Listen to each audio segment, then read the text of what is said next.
Hello नमस्कार जय हिंद दोस्तों। मैं हूं चंद्रिका प्रसाद। इस वीडियो में हम पढ़ेंगे दोस्तों घटना चक्र की इस किताब से व्यवस्थापिका, कार्यपालिका और न्यायपालिका के बारे में। व्यवस्थापिका, कार्यपालिका और न्यायपालिका दोस्तों राजनीति विज्ञान और भारतीय संविधान का बहुत ही महत्वपूर्ण टॉपिक है दोस्तों। LT grade, UPT, GT, PGT आदि परीक्षाओं में इनसे अक्सर सवाल आते रहते हैं दोस्तों। तो चलिए वीडियो शुरू करते हैं। इससे पहले कि आप वीडियो में खो जाएं इमीडिएटली वीडियो को लाइक और चैनल को सब्सक्राइब कर लीजिए। हमारा चैनल यूट्यूब के उन बेस्ट चैनलों में से एक है जो केवल सोशल साइंस यानी कि सामाजिक विज्ञान सब्जेक्ट की तैयारी कराता है दोस्तों। क्वेश्चन नंबर 1, किसने कहा कि व्यवस्थापिका जनता की शिकायतों की समिति का कार्य करती है? तो वह था दोस्तों JS Mill. Option number B. उपर्युक्त कथन जेएस मिल का है। क्वेश्चन नंबर 2, भारत में विधायिका निम्न में से किस देश के नमूने पर निर्मित हुई है? तो वह है दोस्तों Britain. Option number A. Bharat में विधायिका ब्रिटेन के नमूने पर निर्मित हुई है। विधायिका से आशय संसद से है। भारत की संसद राष्ट्रपति तथा दोनों सदनों यानी कि राज्यसभा तथा लोकसभा से मिलकर बनी है। तो आप लोग इसको याद रखेंगे। अन्य महत्वपूर्ण तथ्य, एक तरफ है दोस्तों संविधान पर विदेशी प्रभाव, संवैधानिक प्रावधान, और दूसरी तरफ है स्रोत। मूल अधिकार संयुक्त राज्य अमेरिका के संविधान से लिया गया है। आपात उपबंध जर्मनी का वीमर संविधान। राज्य के नीति निर्देशक तत्व आयरलैंड से लिया गया है। संघ राज्य संबंधों की समवर्ती सूची ऑस्ट्रेलिया से ली गई है। मूल कर्तव्य पूर्व सोवियत संघ से लिया गया है। भारत राज्यों का संघ है तथा संघ में अधिक शक्ति निहित होती है। यह प्रावधान कनाडा से लिया गया है दोस्तों। तो आप लोग इसको याद रखेंगे। बढ़ते हैं अगले क्वेश्चन पर। क्वेश्चन नंबर 3, द्विसदनात्मक व्यवस्था वाला देश कौन है? ऑप्शन है ए भारत, बी चीन, सी पुर्तगाल और डी टर्की। तो इसका सही उत्तर है दोस्तों ऑप्शन नंबर ए भारत। इनमें से दोस्तों केवल भारत में द्विसदनात्मक व्यवस्था है। आप लोग इसको याद रखेंगे। बढ़ते हैं अगले क्वेश्चन पर। क्वेश्चन नंबर 4, सामूहिक उत्तरदायित्व की विशेषता किस शासन पद्धति में पाई जाती है? तो वह है दोस्तों संसदीय। Option number A. सामूहिक उत्तरदायित्व की विशेषता दोस्तों संसदीय शासन प्रणाली में पाई जाती है।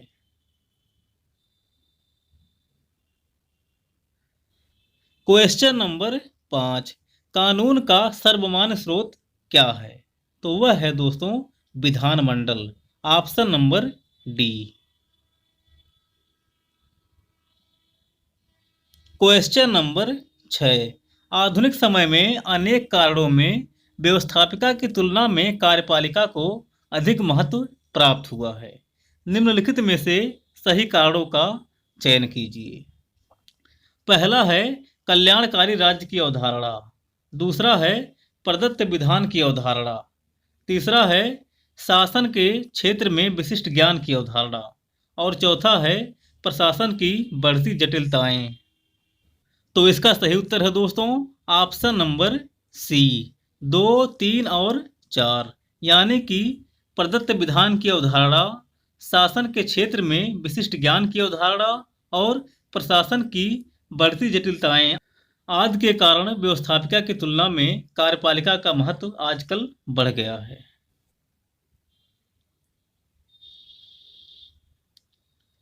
क्वेश्चन नंबर 7, भारत एक गणतंत्र राज्य है क्योंकि उसमें राज्याध्यक्ष निर्वाचित किया जाता है। Option number A. Question number 8, संसदीय सरकार का सबसे महत्वपूर्ण लक्षण क्या है? तो वह है दोस्तों कार्यपालिका का विधायिका के प्रति सामूहिक उत्तरदायित्व, ऑप्शन नंबर बी। इसकी व्याख्या में लिखा है दोस्तों कि संसदीय सरकार का सबसे महत्वपूर्ण लक्षण कार्यपालिका का विधायिका के प्रति सामूहिक उत्तरदायित्व है। अनुच्छेद 75(3) के अनुसार मंत्रिपरिषद लोकसभा के प्रति सामूहिक रूप से उत्तरदायी होती है। कार्यपालिका चैप्टर का पहला क्वेश्चन है दोस्तों, शासन के एकात्मक स्वरूप में क्या होता है, इनमें से बताना है। ऑप्शन है ए, कार्यपालिका एवं विधायिका की शक्तियों का पृथक्करण होता है। बी, शक्तियों का विभाजन होता है। सी, कार्यपालिका का गठन विधायिका के सदस्यों में से होता है। और डी, एक दलीय व्यवस्था होती है। इनमें से कोई भी विशेषता दोस्तों शासन के एकात्मक स्वरूप की नहीं है, इसलिए इसके उत्तर के आगे स्टार लगा है। क्या है पूरा मामला, चलिए देखते हैं इसकी व्याख्या में। देखिए, उपर्युक्त प्रश्न का कोई भी विकल्प शासन के एकात्मक स्वरूप से संबंधित नहीं है। कार्यपालिका एवं विधायिका के मध्य शक्तियों का पृथक्करण अध्यक्षात्मक शासन प्रणाली की विशेषता है। शक्तियों का विभाजन संघात्मक व्यवस्था में पाया जाता है। तीसरे विकल्प में संसदीय व्यवस्था की विशेषता प्रकट होती है। चतुर्थ विकल्प में एक दलीय व्यवस्था को एकात्मक शासन व्यवस्था से संबंधित नहीं किया जा सकता। एकात्मक शासन व्यवस्था एक दलीय, द्विदलीय और बहुदलीय किसी भी दलीय व्यवस्था से संबंधित हो सकता है। क्वेश्चन नंबर 2, कार्यपालिका के नामधारी अध्यक्ष का सर्वोत्तम उदाहरण है। ऑप्शन है ए, अमेरिका, बी, रूस, सी, इंग्लैंड और डी, चीन। तो इसका सही उत्तर है दोस्तों option number C, England. England में दोस्तों नाम मात्र की कार्यपालिका पाई जाती है। चलिए देखते हैं इसकी व्याख्या। देखिए, संसदीय शासन प्रणालियों में दो प्रकार की कार्यपालिका का उल्लेख मिलता है, नाम मात्र की और वास्तविक कार्यपालिका। इंग्लैंड में नाम मात्र की कार्यपालिका राजा को कहा जाता है तथा वास्तविक कार्यकारी शक्तियों का प्रयोग प्रधानमंत्री के नेतृत्व में मंत्रिपरिषद करती है। भारत की संसदीय प्रणाली में भी दो प्रकार की कार्यपालिका पाई जाती है। इंग्लैंड नामधारी अध्यक्ष का सर्वोत्तम उदाहरण है, तो आप लोग इसको याद रखेंगे। बढ़ते हैं अगले क्वेश्चन पर। क्वेश्चन नंबर 3, निम्न में से किस देश में बहुल कार्यपालिका है? तो वह है दोस्तों स्विट्जरलैंड, ऑप्शन नंबर बी। इसकी व्याख्या में लिखा है दोस्तों कि स्विट्जरलैंड में 7 सदस्यों वाली बहुल कार्यपालिका वर्तमान में है। कार्यपालिका में शामिल 7 सदस्यों में शक्ति और उसके प्रयोग की समानता है। इन 7 सदस्यों में से बारी बारी से एक अध्यक्ष नियुक्त होता है, जिसकी भूमिका केवल कार्यपालिका के सदस्यों की अध्यक्षता करना होता है। तो आप लोग इसको याद रखेंगे। बढ़ते हैं अगले क्वेश्चन पर। क्वेश्चन नंबर 4, राज्य की विधायी एवं कार्यपालिक शक्तियों को नियंत्रित करने हेतु मॉन्टेस्क्यू ने किस सिद्धांत का प्रतिपादन किया? ऑप्शन है ए, विधायिका की सर्वोच्चता, बी, कार्यपालिका की सर्वोच्चता, सी, नियंत्रण एवं संतुलन और डी, तानाशाही राज्य। तो इसका सही उत्तर है दोस्तों ऑप्शन नंबर सी, नियंत्रण एवं संतुलन। राज्य की विधायी और कार्यपालिक शक्तियों को नियंत्रित करने हेतु मॉन्टेस्क्यू ने नियंत्रण एवं संतुलन का सिद्धांत प्रतिपादित किया था दोस्तों। चलिए देखते हैं इसकी व्याख्या। देखिए, मॉन्टेस्क्यू ने अपनी प्रसिद्ध पुस्तक स्पिरिट ऑफ लॉज में शक्ति पृथक्करण के सिद्धांत से उत्पन्न समस्या के समाधान के लिए नियंत्रण एवं संतुलन के सिद्धांत का प्रतिपादन किया। इस सिद्धांत का सूत्र है कि व्यक्ति की स्वतंत्रता के लिए शासन के अंगों के बीच शक्ति का पृथक्करण होना चाहिए, साथ ही प्रशासनिक संचालन सुचारू रूप से बना रहे, इसलिए प्रत्येक अंग का अन्य अंग की शक्तियों का भाग होना चाहिए और उसके कार्यों पर कुछ नियंत्रण होना चाहिए। तो आप इसको याद रखेंगे। बढ़ते हैं अगले क्वेश्चन पर। क्वेश्चन नंबर 5, शक्तियों के पृथक्करण के सिद्धांत का प्रवर्तक है कौन है? तो वह है दोस्तों मॉन्टेस्क्यू, ऑप्शन नंबर बी। चलिए देखते हैं व्याख्या। शक्ति पृथक्करण के सिद्धांत का प्रवर्तन मॉन्टेस्क्यू ने किया था। विधायिका, कार्यपालिका और न्यायपालिका के मध्य शक्तियों का पृथक्करण व्यक्ति की स्वतंत्रता के संरक्षण के लिए मॉन्टेस्क्यू महत्वपूर्ण मानता है। इस सिद्धांत के कुछ संकेत लाक की पुस्तक सिविल गवर्नमेंट में भी मिलते हैं। ब्रिटेन के एक विधि शास्त्री ब्लैक स्टोन ने भी शक्ति के पृथक्करण के सिद्धांत का बाद में विस्तार से विवेचन किया था। तो आप इसको याद रखेंगे। बढ़ते हैं अगले क्वेश्चन पर। क्वेश्चन नंबर 6, संसदीय शासन में कार्यपालिका किसके प्रति उत्तरदायी होती है? ऑप्शन है ए राज्य के अध्यक्ष के प्रति, बी संसद के निचले सदन के प्रति, सी लोकसभा अध्यक्ष के प्रति और डी विरोधी दल के नेता के प्रति। तो इसका सही उत्तर है दोस्तों ऑप्शन नंबर बी, संसद के निचले सदन के प्रति। संसदीय शासन में कार्यपालिका दोस्तों संसद के निचले सदन के प्रति उत्तरदायी होती है। चलिए देखते हैं इसकी व्याख्या। देखिए, संसदीय शासन व्यवस्था में प्रायः 2 सदन पाए जाते हैं, जिसमें से एक को प्रथम एवं निम्न सदन यानी कि लोकप्रिय सदन तथा दूसरे को द्वितीय एवं उच्च सदन कहा जाता है।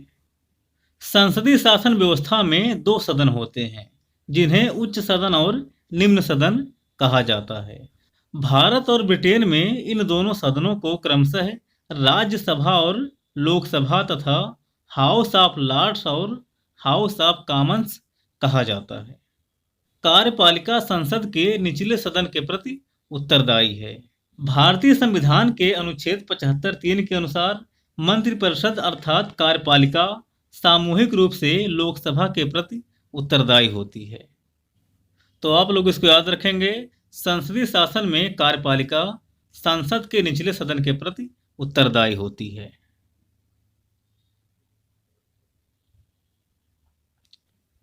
क्वेश्चन नंबर 7, कार्यपालिका का प्रमुख कार्य है क्या है? प्रशासन चलाना, ऑप्शन नंबर सी। इसकी व्याख्या में लिखा है दोस्तों कि वर्तमान समय में शासन व्यवस्थाओं संसदात्मक, अध्यक्षात्मक तथा अन्य में सरकार के 3 अंग माने जाते हैं, जो कार्यपालिका, व्यवस्थापिका एवं न्यायपालिका के नाम से जाने जाते हैं। इसमें कार्यपालिका का काम कानून को लागू करना, उसकी समुचित देखभाल करना, विदेश से संबंध बनाना, प्रशासन चलाना आदि है। तो कार्यपालिका के इन प्रमुख कार्यों को आप लोग याद रखेंगे। बढ़ते हैं अगले क्वेश्चन पर। क्वेश्चन नंबर 8, संसदीय सरकार में कार्यपालिका की वास्तविक शक्तियां किसमें निहित होती हैं? ऑप्शन है ए प्रधानमंत्री, बी संसद, सी मंत्रिपरिषद और डी राष्ट्रपति। तो इसका सही उत्तर है दोस्तों ऑप्शन नंबर सी, मंत्रिपरिषद।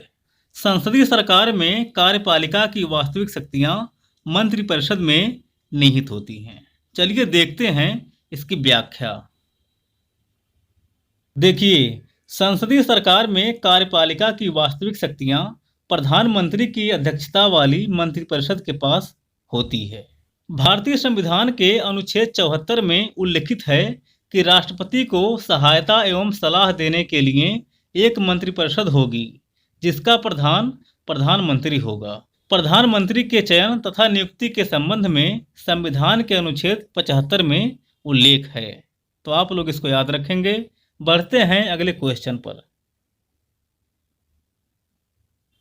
क्वेश्चन नंबर 9, निम्न में से कौन सा पद केवल संसदात्मक शासन प्रणाली में ही पाया जाता है? ऑप्शन है ए राष्ट्रपति, बी उपराष्ट्रपति, सी साम्राज्ञी और डी प्रधानमंत्री। तो इसका सही उत्तर है दोस्तों ऑप्शन नंबर डी प्रधानमंत्री। प्रधानमंत्री का पद दोस्तों केवल संसदात्मक शासन प्रणाली में ही पाया जाता है। तो आप इसको याद रखेंगे। चलिए देखते हैं व्याख्या। देखिए, प्रधानमंत्री का पद संसदात्मक शासन प्रणाली की प्रमुख विशेषता है। वह सरकार का वास्तविक प्रधान होता है। वह विधायिका में बहुमत दल का नेता होता है तथा विधायिका के प्रति जवाबदेह होता है। यद्यपि राष्ट्र का औपचारिक प्रमुख राजा या संवैधानिक राजतंत्र या राष्ट्रपति संसदीय गणतंत्र में होता है। तो इसको जानते रहिए। बढ़ते हैं अगले क्वेश्चन पर। Question number 10। संसदात्मक शासन प्रणाली में वैधानिक संप्रभु कौन होता है? ऑप्शन है ए राष्ट्रपति, बी संसद, सी प्रधानमंत्री और डी न्यायपालिका।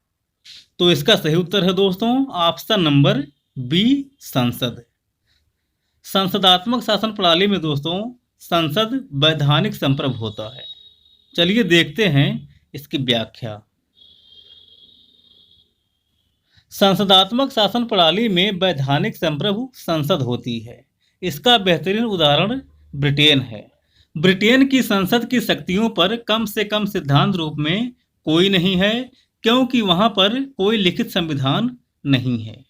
भारत के संविधान में संपूर्ण प्रभुत्व शक्तियां निहित करने के संबंध में कोई विशिष्ट उपबंध नहीं है, किंतु संविधान की उद्देशिका में यह कहकर कि हम भारत के लोग इस संविधान को अंगीकृत, अधिनियमित और आत्मार्पित करते हैं, संविधान निर्माताओं ने स्पष्ट कर दिया कि संप्रभुता का वास भारत के लोगों में है। लेकिन अगर पूछे कि संसदात्मक शासन प्रणाली में वैधानिक संप्रभु कौन है, तो वह है संसद। इसको याद रखेंगे। बढ़ते हैं अगले क्वेश्चन पर। क्वेश्चन नंबर 11 है।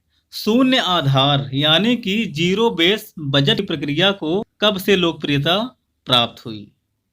तो वह है दोस्तों जिमी कार्टर द्वारा जॉर्जिया के बजट द्वारा। Option number D.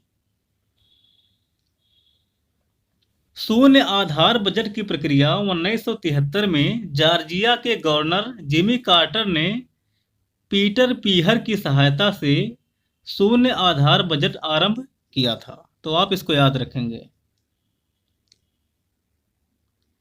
Question number 12 है। लोक प्रशासन पर संसदीय नियंत्रण के लिए कौन सा तरीका उपयुक्त नहीं है? ऑप्शन है ए वाद विवाद तथा बहस, बी स्थगन प्रस्ताव, सी अविश्वास प्रस्ताव और डी संसद से बहिर्गमन। तो इसका सही उत्तर है दोस्तों ऑप्शन नंबर डी संसद से बहिर्गमन। लोक प्रशासन पर संसदीय नियंत्रण के लिए अनेक प्रक्रियागत उपाय उपलब्ध हैं, जैसे स्थगन प्रस्ताव, ध्यानाकर्षण सूचनाएं, अल्पकालीन चर्चाएं आदि। तो आप लोग इसको याद रखेंगे। बढ़ते हैं अगले क्वेश्चन पर।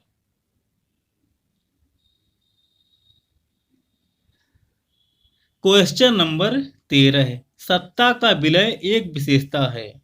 किसकी है? संसदीय सरकार की। Option number A. इसकी व्याख्या में लिखा है दोस्तों कि सत्ता का विलय संसदीय सरकार की एक विशेषता है, क्योंकि संसदीय सरकार में कार्यपालिका और विधायिका आपस में मिली होती है। अर्थात विधायिका के सदस्य ही कार्यपालिका का गठन करते हैं तथा कार्यपालिका विधायिका यानी कि व्यवस्थापिका के प्रति उत्तरदायी होती है। क्वेश्चन नंबर 14 है। एक संसदीय प्रकार की सरकार में निम्नलिखित में से कौन वास्तविक कार्यकारी शक्तियों का उपभोग करता है? तो वह है दोस्तों मंत्रिमंडल। Option number B. इसकी व्याख्या में लिखा है दोस्तों कि संसदीय प्रकार की सरकार में वास्तविक कार्यकारी शक्तियों का प्रयोग मंत्रिमंडल करता है। संसदीय सरकार में राज्य का प्रमुख राष्ट्रपति नाम मात्र की शक्तियों का प्रयोग करता है। वास्तविक शक्ति प्रधानमंत्री के नेतृत्व में मंत्रिमंडल में ही निहित होती है। यह मंत्रिमंडल यानी कि कार्यपालिका लोकप्रिय सदन यानी कि लोकसभा के प्रति उत्तरदायी होती है। तो आप इसको याद रखेंगे। बढ़ते हैं अगले क्वेश्चन पर। क्वेश्चन नंबर 15 है। कार्यपालिका का प्रमुख कार्य है? क्या है? कानून को लागू करना। Option number C. इसकी व्याख्या में लिखा है दोस्तों कि भारत में संसदीय लोकतंत्र प्रणाली अपनाई गई है। इस प्रणाली में कार्यपालिका शक्ति मंत्रिमंडल में निहित होती है। कार्यपालिका का प्रमुख कार्य कानून को लागू करना है। संविधान के अनुच्छेद 73 के अधीन संघ की कार्यपालिका शक्ति का विस्तार उन विषयों तक होगा जिनके बारे में संसद कानून बना सकती है, और उन सभी अधिकारों के प्रयोग तक होगा जो किसी अंतर्राष्ट्रीय संधि या करार के आधार पर भारत सरकार को प्राप्त होंगे। तो इस प्रकार दोस्तों कानून को लागू करना कार्यपालिका का प्रमुख कार्य है। न्यायपालिका। न्यायपालिका चैप्टर का पहला क्वेश्चन है दोस्तों कि जब भारतीय न्यायिक व्यवस्था में लोक हितवाद आया तब भारत के मुख्य न्यायमूर्ति कौन थे? ऑप्शन है A M Hidayatullah, B P N Bhagwati, C A M Ahmadi और डी ए एस आनंद। इसके उत्तर के आगे दोस्तों स्टार लगा है क्योंकि जब भारतीय न्यायिक व्यवस्था में लोक हितवाद आया था तो उस समय भारत के मुख्य न्यायमूर्ति इनमें से कोई नहीं थे, बल्कि उस समय भारत के मुख्य न्यायमूर्ति थे वाई बी चंद्रचूड़। चलिए देखते हैं इसकी व्याख्या और जानते हैं लोक हितवाद यानी कि जनहित याचिका के बारे में। देखिए, भारतीय न्यायिक व्यवस्था में सर्वोच्च न्यायालय की पहल पर जनहित याचिकाओं की शुरुआत हुई। इसके तहत नागरिक समाज का कोई व्यक्ति या समूह जनहित के मामलों में न्यायिक उपचार प्राप्त करने हेतु न्यायालय की शरण ले सकता है। सर्वप्रथम सर्वोच्च न्यायालय के न्यायाधीश पी एन भगवती द्वारा वर्ष 1979 में हुसैन नारा खातून केस में जनहित याचिका स्वीकार की गई थी। इस याचिका को पुष्पा कपिला हिंगो रानी ने दाखिल किया था। इन्हें जनहित याचिका की माता के नाम से भी जाना जाता है। उल्लेखनीय है कि जिस समय पी एन भगवती ने यह याचिका स्वीकार की थी उस समय वे सर्वोच्च न्यायालय के न्यायाधीश थे, ना कि मुख्य न्यायाधीश। सर्वोच्च न्यायालय में न्यायाधीश के रूप में इनकी नियुक्ति 17 जुलाई 1973 को हुई, जबकि मुख्य न्यायाधीश के रूप में इनका कार्यकाल 12 जुलाई 1985 से 20 दिसंबर 1986 तक था। जबकि जनहित याचिका स्वीकार करने के समय वाई बी चंद्रचूड़ 20 फरवरी 1978 से 11 जुलाई 1985 तक सर्वोच्च न्यायालय के मुख्य न्यायाधीश थे। अतः दिए गए विकल्पों में से कोई भी विकल्प सही नहीं है। तो आप लोग इसको याद रखेंगे। जिस समय भारतीय न्यायिक व्यवस्था में लोक हितवाद यानी कि जनहित याचिका पहली बार दाखिल हुआ था उस समय भारत के मुख्य न्यायमूर्ति थे वाई बी चंद्रचूड़, और भारत में पहली बार जनहित याचिका पी एन भगवती ने स्वीकार की थी। वे भारत के मुख्य न्यायाधीश नहीं थे बल्कि सर्वोच्च न्यायालय में न्यायाधीश थे। तो आप इसको याद रखेंगे। बढ़ते हैं अगले क्वेश्चन पर। क्वेश्चन नंबर 2, निम्न में से चुनिए न्यायपालिका की कुशलता के लिए पहली आवश्यकता क्या है? तो वह है दोस्तों स्वतंत्र न्यायपालिका।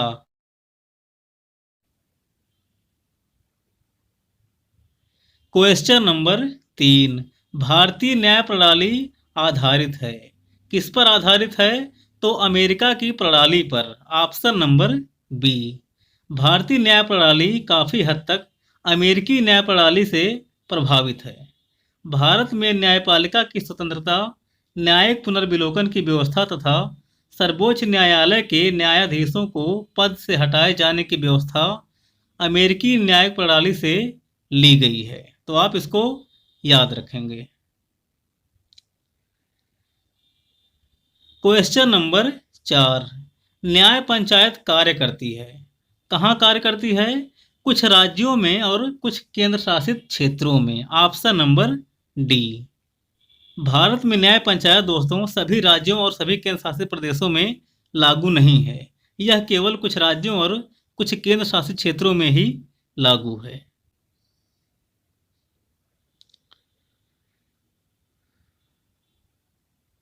Question number 5। भारत में न्यायपालिका है, कैसी है? स्वतंत्र है। Option number A. भारत में दोस्तों स्वतंत्र न्यायपालिका की व्यवस्था की गई है। चलिए देखते हैं इसकी व्याख्या। देखिए, भारतीय संविधान एक स्वतंत्र न्यायपालिका की व्यवस्था करता है, जो यह निश्चित करती है कि देश का शासन संविधान के प्रावधानों के अनुसार चलाया जा रहा है। न्यायपालिका नागरिकों की स्वतंत्रता और मौलिक अधिकारों के संरक्षक के रूप में कार्य करती है। यह राज्य सरकारों एवं केंद्र सरकार के अधिकार क्षेत्र की सीमाएं भी निश्चित करती है। तो आप इसको याद रखेंगे।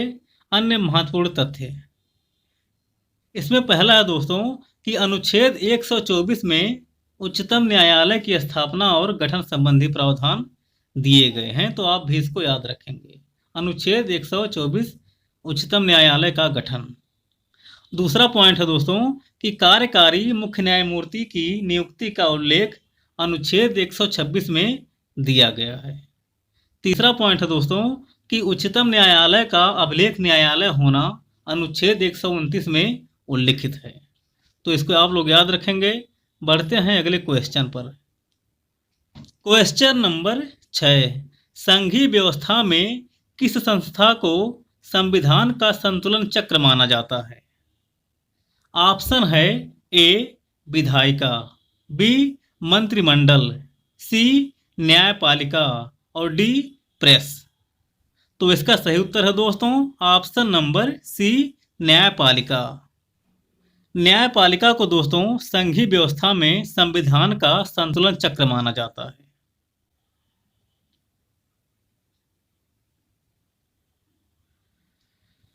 Question number 7। निम्न में से कौन सी एक विशेषता यूएसए और भारत की संघ राज्य पद्धति की समान विशेषता नहीं है?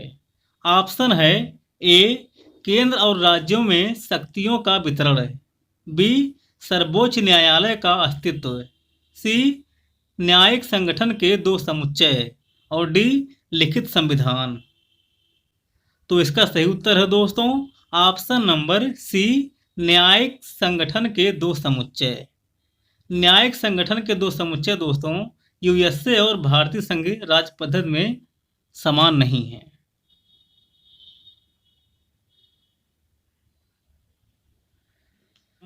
Question number 8। निम्नलिखित में से किस देश में न्यायिक पुनर्विलोकन की व्यवस्था नहीं है? ऑप्शन है A America, B England, C Pakistan और डी भारत। तो इसका सही उत्तर है दोस्तों option number B England.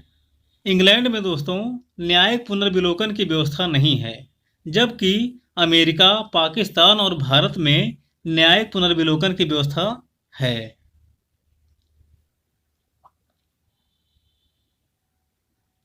Question number 9। Bharat का उच्चतम न्यायालय संयुक्त राज्य अमेरिका के उच्चतम न्यायालय से भिन्न है। किस रूप में भिन्न है? तो वह है दोस्तों सलाहकार की भूमिका में।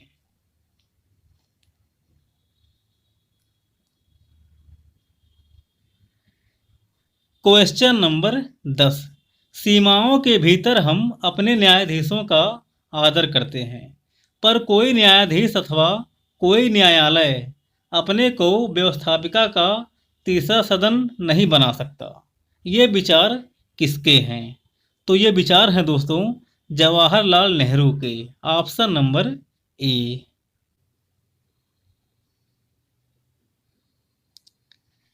क्वेश्चन नंबर 11 है।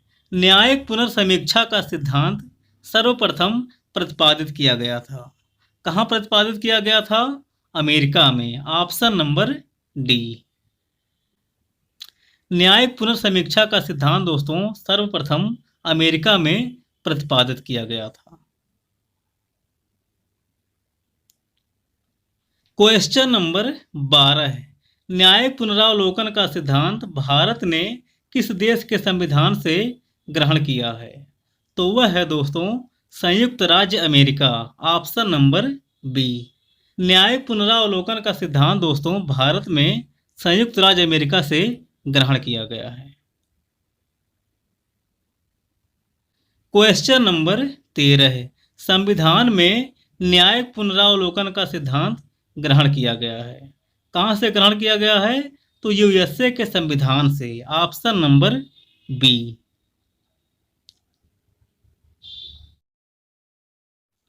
क्वेश्चन नंबर 14 है, न्यायिक समीक्षा की अभिकल्पना कहां के संविधान द्वारा ली गई है? तो वह है दोस्तों USA, option number C. Question number 15 है, न्यायिक पुनरावलोकन की व्यवस्था नहीं है, किस देश में नहीं है? तो वह है दोस्तों England, option number C. England में दोस्तों न्यायिक पुनरावलोकन की व्यवस्था नहीं है। क्वेश्चन नंबर 16 है, विधि की उचित प्रक्रिया किस देश की न्याय व्यवस्था का आवश्यक लक्षण है? विधि की उचित प्रक्रिया किस देश की न्याय व्यवस्था का आवश्यक लक्षण है? तो वह है दोस्तों संयुक्त राज्य अमेरिका, ऑप्शन नंबर ए। विधि की उचित प्रक्रिया दोस्तों संयुक्त राज्य अमेरिका की न्याय व्यवस्था का आवश्यक लक्षण है। तो आप लोग इसको याद रखेंगे। इसी क्वेश्चन के साथ दोस्तों यह वीडियो समाप्त होती है। अब हम मिलेंगे अगली वीडियो में, तब तक के लिए जय हिंद दोस्तों।